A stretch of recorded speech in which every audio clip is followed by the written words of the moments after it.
And I didn't give a fuck. I was like, I like said puñeta en Puerto Rico and viva Puerto Rico so much that day. It was crazy. So I had that moment and he videoed it. And I'm so happy I have that memory for me. And it was very selfish. It was my music, my body, my hips, my like boom, boom, boom, boom, boom. And I was just like, ah, like it was fucking incredible.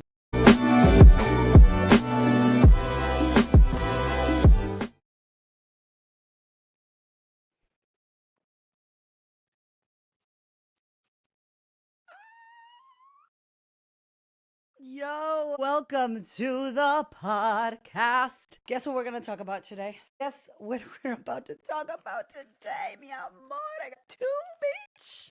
Un VIP. And this is everybody. I have like four of these. Welcome. My goodness. We just experienced Benito's concert in Australia. I left my door open today because I need the light. I need the light. At the time of recording this, he has just finalized his concert in Japan, Japón. There were Japanese people, there were Puerto Rican people in the audience. I saw people holding the flag. This poor flag got rained on. It got everything. This was my shield. This was my dance partner. I can tell you, many of you that listen to the podcast already know I've done multiple episodes on YouTube about Bad Bunny coming to Australia, about being a Puerto Rican woman in Australia. I've been here 16 years. This February was 16 years. And I'm so grateful I live here. It's a beautiful country. It's gorgeous. I'm now a citizen. I've got half Australian babies. They're Sri Lankan, Australian, Puerto Rican, American. And I love it here. And I'm blessed to call this my home, especially when my husband and I were talking this morning about all the craziness in our world and the unfortunateness of the United States. You know, what a gorgeous country with beautiful people and just idiots making decisions that affect the whole population. And very scary what's going on back home. And I'm grateful that I get to live in Australia. And never in a million years did I ever think, and I'm going to cry in this episode, so just like get ready for it, but never in a million years did I think that Bad Bunny would come, Benito Antonio Martinez Ocasio would come to Sydney, Australia. Never in a million years. And Chewy.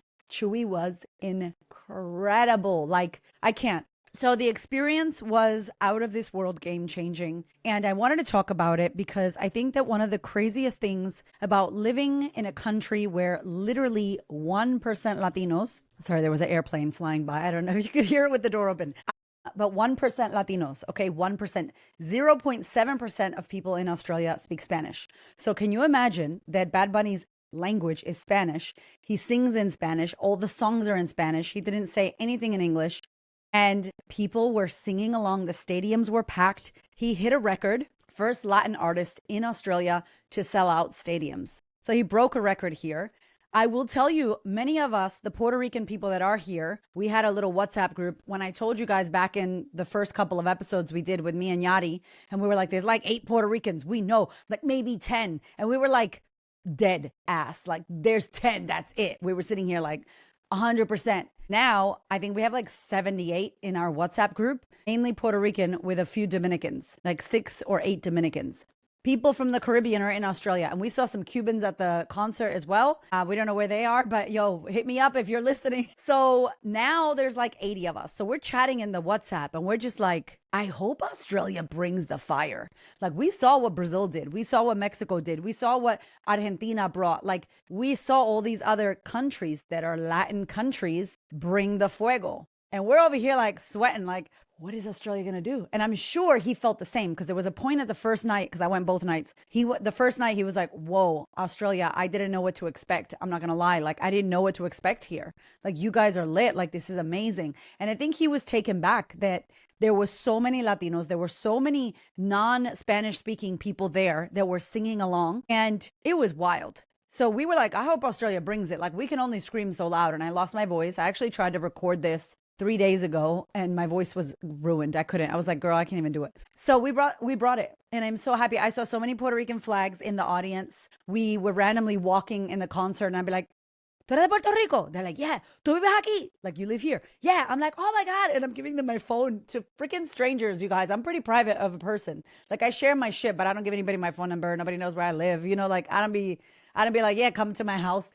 But I'm like, here's my phone, put your details, join our WhatsApp group. And I just kept collecting Puerto Ricans. And it was amazing. It was It was one of the most incredible experiences I've had living in Australia. One of the coolest things that I loved, and I didn't know because I didn't watch anything about the other cities. I was like, I'm going to wait till they come here. But at every intro, they basically do an intro for the country. So there were these two Australian guys that are actors sitting outside of a house in Australia, but it was a colorful house. So it looked like they were in Puerto Rico. And I think that was on purpose. And they were like, he's not coming. I don't think he's coming. He said he doesn't want to leave. All this like dialogue back and forth, very Aussie, two Aussie dudes. And then they started singing the beginning of La Mudanza. Benito, hijo de Tito, like there's like the whole Spanish thing. And I was like, what are they doing? Like, what's happening here? And then they were like rapping really fast.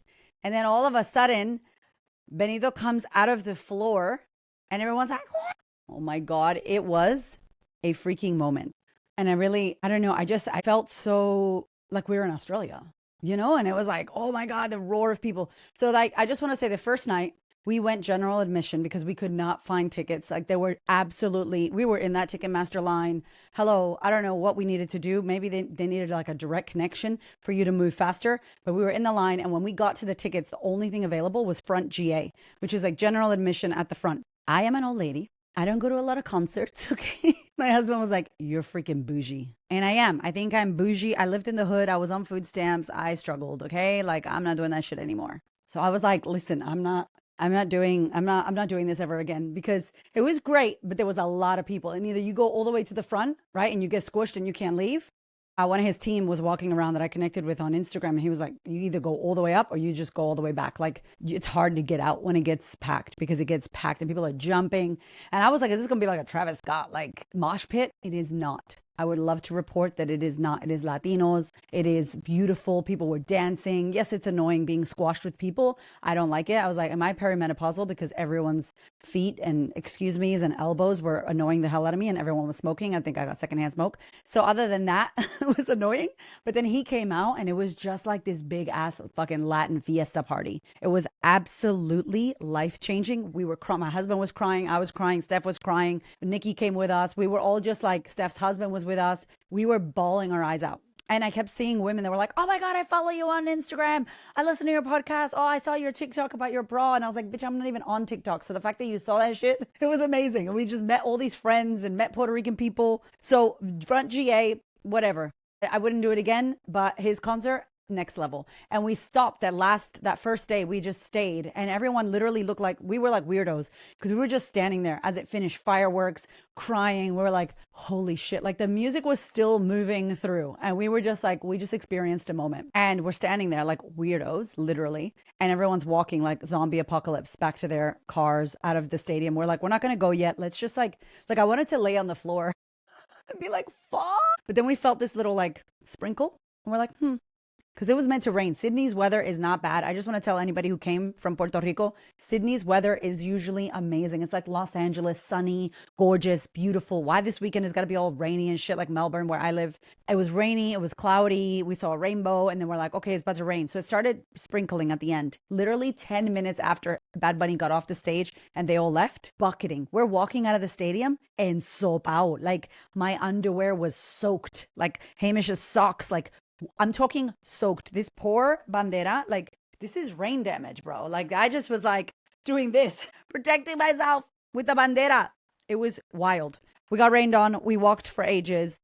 And then I was kind of like, damn, I experienced it. Do we go back the next day? Like I actually was like, I don't know, like my feet are sore. I'm dead. I feel exhausted. That was amazing. But we had tickets for the next day. How stupid that I was even thinking, am I not going, bitch? What? Anyway, the next day was VIP. And we had the ultimate VIP, which is like a lounge, which is like drinks. It was like $750 or something like that, which I think was really good. And then Ticketmaster decided last minute to have these pit tickets. So pit tickets are like right at the front of the stage. So there's two holes in the stage and it's the pit. And it wasn't like crazy crammed. It was actually really comfortable. There was people at the back of the pit dancing, like there was space. So the pit was wild because like where I am was where Benito was, like close proximity, maybe like 2 or 3 arms lengths away. And then he would like lean into the crowd and you could see him and you were like, oh my God. So I had VIP tickets. I had pit tickets because we moved it into the pit.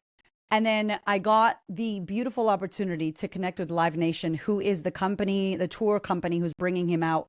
And Live Nation and I are connected. We were meant to interview someone from the industry. We didn't get to for travel reasons, but we were going to do that. And we just jammed. We've been chatting back and forth with them. They are lovely, amazing people. They really want to spotlight Latin artists in Australia. They were really interested in the fact that an artist like Bad Bunny or like a Carol G or like a Raul Alejandro or Ricky Martin, Latin artist, can sell out in a country that doesn't speak Spanish and that isn't predominantly Latin. It's very interesting and the stats are amazing. So we connected with them and he was like, hey, we're going to give you some corporate box tickets so you can come and chill with us in the Live Nation corporate box.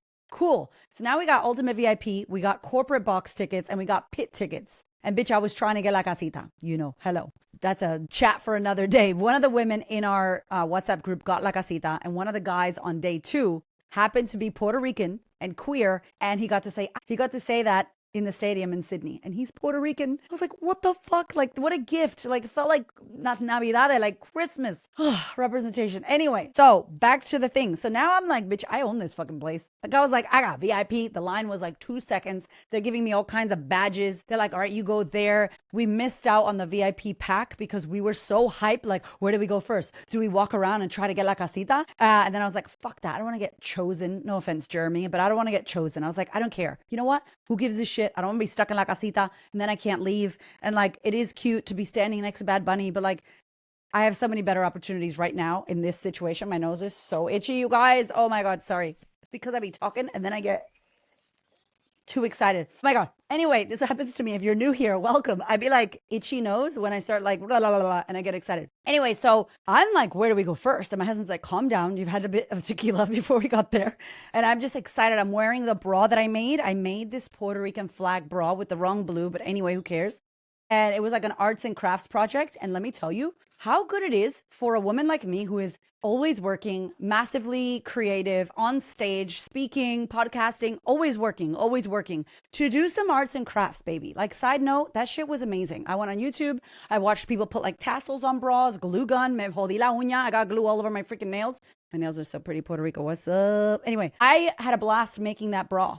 It was so good. My husband was like, look at you just sitting there putting things like little glue, and like it took so long, but it felt so great to wear it on the day and be like and be like, I made this and nobody else had it on, and it was like Puerto Rican pride. And anyway, I looked like a hoochie mama, and also it was giving like Festival Brazil, Carnaval, Puerto Rico, Australia vibes. So it was great. So I felt like I owned the place. I was like, what do we do? Where do we go? So we first went to the VIP lounge. That was where we got this beautiful badge. We got like amazing photos taken. We got to take photos with the Debí tirar más foto background. Like, it was just beautiful. They had piña coladas. Very good job. That's our traditional drink from Puerto Rico. They had like shrimp cocktail. There was like food. It was amazing. And I'm like, this is great. But then my ADHD fucking manifesting generator, Gemini, was like, all right, let's go to the next one. Like, next song. My husband's like, slow down, calm down. I'm like, I was just like in that place, like that little girl who eats the cotton candy in blue. And she's like, ah, like that was me.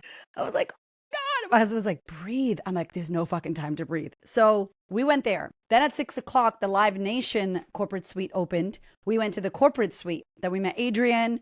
We saw Garcia. We saw Soy Amiga Michelle.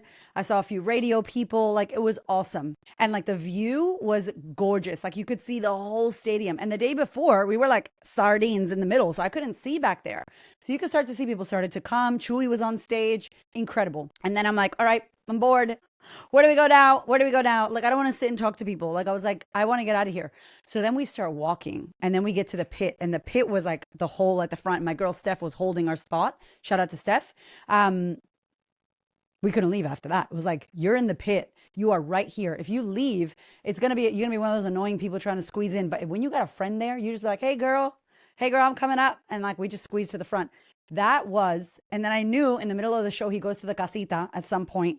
So we literally left the pit, went and got drinks, walked around the whole stadium. I had like a Puerto Rican flag moment that like makes me cry so much, because like to hear Bomba y Plena being played in Australia in a stadium that's roaring, that's packed with like 45,000 people, and you're Puerto Rican and your husband is with you and he's videoing you and you're having a moment and you're just like, I was just like, the moon was out. I was like, I was not okay. And I didn't give a fuck. I was like, Huepa Puerto Rico, puñeta. Like, I said puñeta and Puerto Rico and Viva Puerto Rico so much that day. Like, it was crazy. So I had that moment and he videoed it. And I'm so happy I have that memory for me. And it was very selfish. It was my music, my body, my hips, my like boom, boom, boom, boom, boom. And I was just like, like it was fucking incredible. My own mini concert for myself. I didn't even care. I was like, esto pa mí me encanta. So we were walking around the whole fucking place. We would stop, walk down the things and video la casita and do a little dance down the whole thing, whatever that's called, the stairs to the bleachers seats, and then leave and go somewhere else. We went around the whole fucking place. Then we got lost and then we're like, where's the VIP lounge? And by that time it had closed. So we missed out on our VIP gift, which is like a yellow bag with the concho, the little frog. And it's a charger, a USB charger. Apparently Australia had the best VIP gift out of all the places, and fucking me and Hamish missed it. So anyway, I'm asking Live Nation on email, can we please get them, please? Fuck, I messed up. I was too hype. I was too energized. Then we went back to the pit, had the best time ever. I cannot tell you how different the experience from VIP to general admission is. And if you're an old lady and you've saved up your money and you have a business or a job or you got some loot, go VIP, baby, all day, every day. Es una experiencia, like totally different. It was like two different things for me. And I'm so happy that I had the VIP experience, and I will never go front GA or any GA again. If you could go rear GA and get to the front, you will definitely get a high five, because that's where he goes and he high fives the whole audience. He spent like 2 minutes and 45 seconds saying hello to everyone around. And the second night, he walked out of the area and went into the crowd. Like, that's beautiful. He's a freaking beautiful man. You already know I love him, and I think what he's doing is incredible. I think his humility is beautiful. I think his care for Puerto Rico is beautiful. I think his unity of Latinos globally is beautiful. He connected the whole of Sydney. Like, the whole of Australia was there, connecting, jumping up and down, hugging, so many different flags, so much unity. And I really, truly hope, like, as a woman in business, I was watching going, I really hope that we in Australia here don't forget that. Don't forget that moment, because although I spoke a lot about Bad Bunny and I was doing the dancing and I'm a Puerto Rican woman and I'm like, huepa, Puerto Rico, puñeta, todo eso. Yes, I'm also a woman in business who lives in Australia. I'm also a empowerer of women. Like, my whole job, my whole business, this podcast, everything I do is literally to support women to show up, stand up, speak up, take up space unapologetically, stop fucking shrinking, stop playing small, go after what the fuck they want, be who they came here to be, claim their shit, impact the world, and build what they want to build with nobody stopping them, especially not themselves. That's literally what I do. This is what I'm here for. So the fact that Bad Bunny came on stage and was a walking permission slip for that exact thing. So I want to tell you something. We talk a lot about content, right, in the Queen's Table. And this month we're focused on content. And one of the things we talk about is baseline content and timely content. And now I'm going to teach you a little business lesson in this.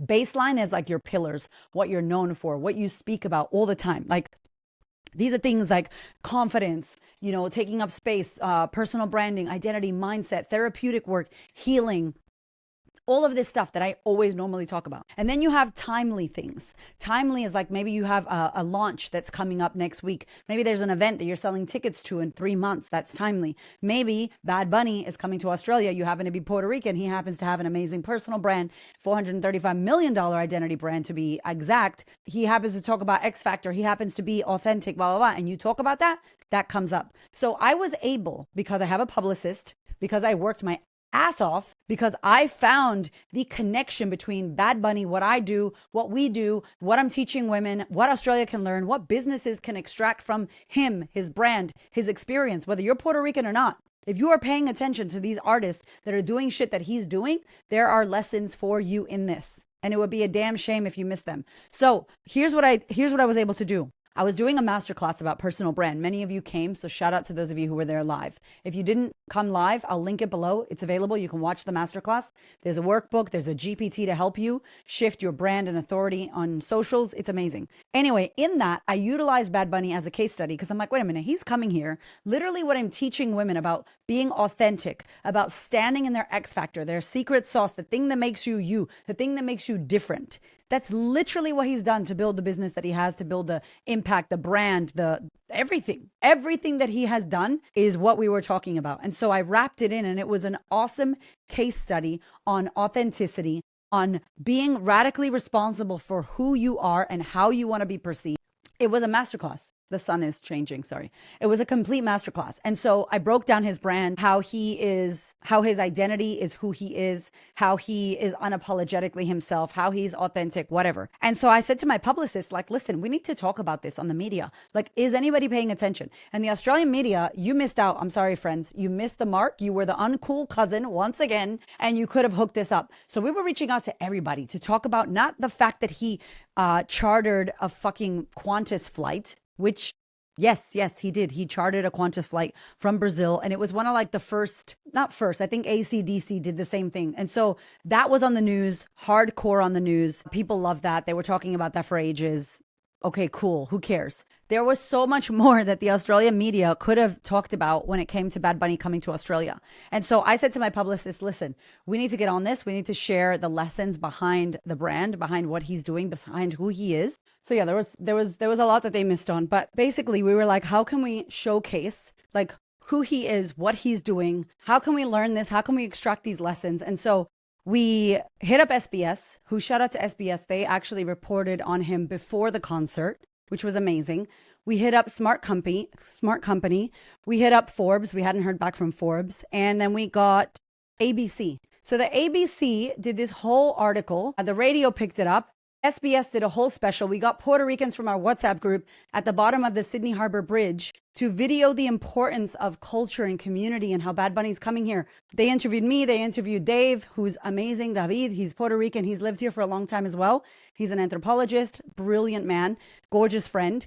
And after that, Smart Company, the day I was flying back, was like, hell yeah, let's jump on this. I was literally at the freaking airport writing the article about his brand and what Australian businesses can learn. And then the article went live at 6 p.m. Why am I sharing this with you? Because Bad Bunny coming here has to do with me and my brand, has to do with my story, has to do with my personal brand. It was extremely timely and it supported my business and what I speak about.